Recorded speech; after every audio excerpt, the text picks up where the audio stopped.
Growing up, I learned early that labels stick harder than glue.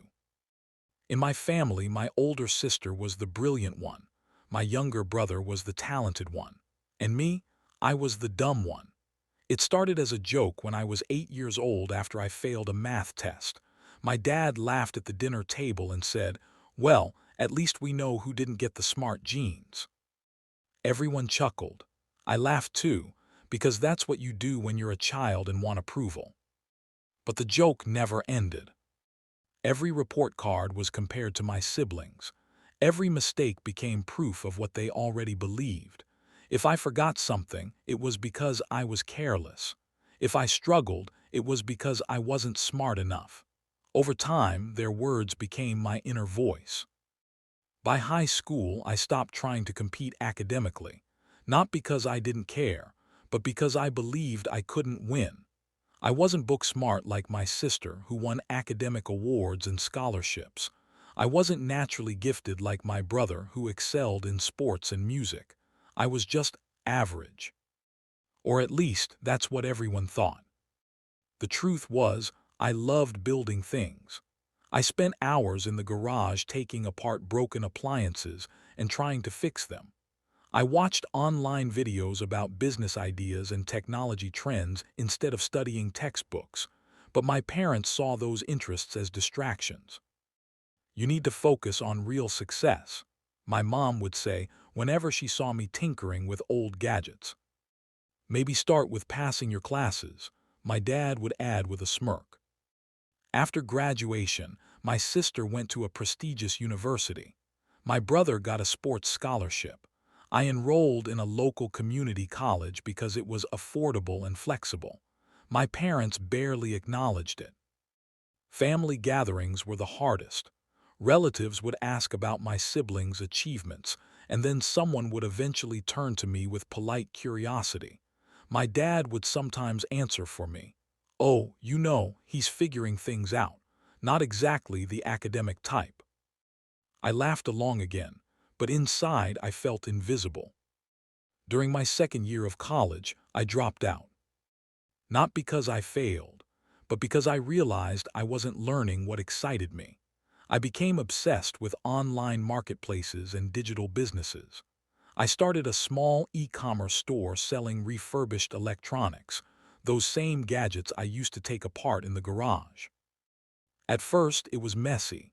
I made mistakes with suppliers, lost money on shipping errors, and spent nights watching tutorials trying to understand marketing.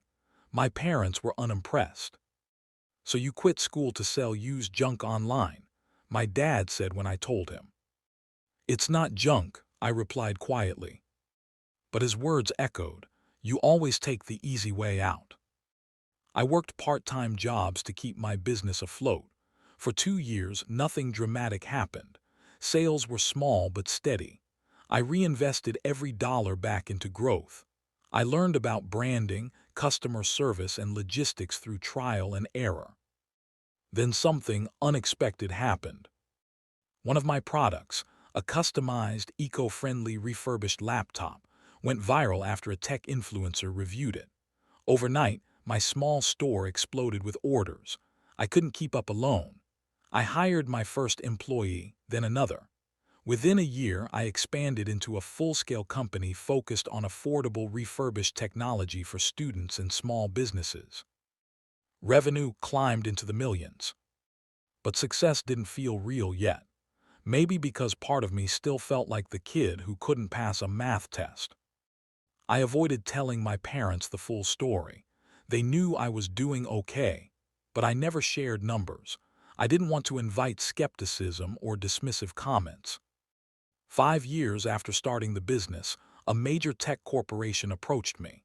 They wanted to acquire my company to expand their sustainability division. At first, I thought it was a scam.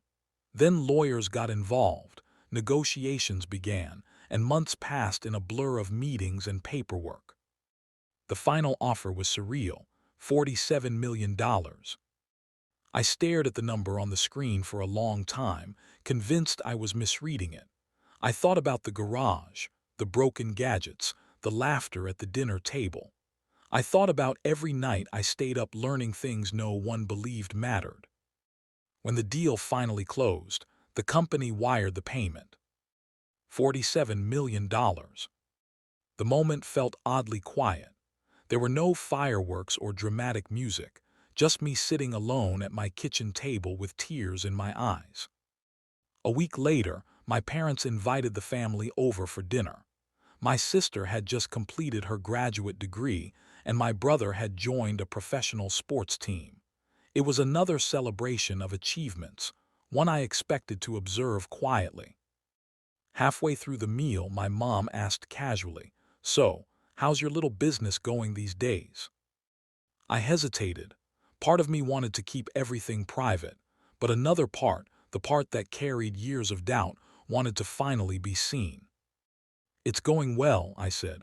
"Actually, I sold the company last week." "Oh," my dad replied, raising an eyebrow. "For how much?" The table fell silent as I answered. 47 million. At first, no one reacted. My brother laughed nervously, thinking it was a joke. My sister looked confused. My parents stared at me as if I'd spoken another language. Then my dad said quietly, "You're serious?" I nodded and slid my phone across the table, showing a screenshot of the confirmation email. My hands trembled slightly. My mom covered her mouth. My sister whispered, "Wow." My brother leaned back in his chair, speechless. The room felt different, like gravity had shifted. For years, I'd imagined this moment as triumphant, maybe even vindictive. But what I felt wasn't revenge. It was relief. A heavy weight lifted off my chest. My dad cleared his throat. I didn't realize you were doing that well." I smiled softly. "I know." The rest of the dinner was awkward but sincere. They asked questions, real ones, for the first time about my work. They listened instead of interrupting. Later that night, as everyone was leaving, my dad pulled me aside. His voice was quieter than I'd ever heard it.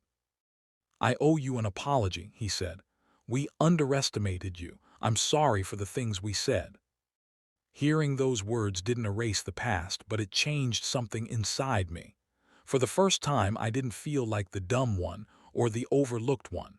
I felt like myself.